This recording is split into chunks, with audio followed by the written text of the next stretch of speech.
நிலையாக அருள் செய்ய வர வேணுமே, நீ அருள் செய்ய வர வேணுமே.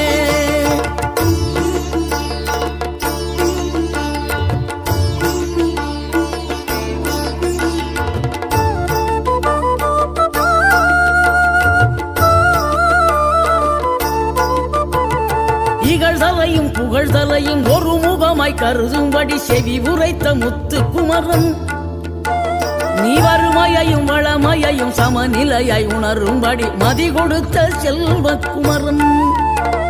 தடை 100 வந்தாலும் செயல் வெற்றியாக்கி தரும் தாராள குணம் கொண்டவன், நீ வலை வீசும் அறிவுக்கு தொலைவானவானாகி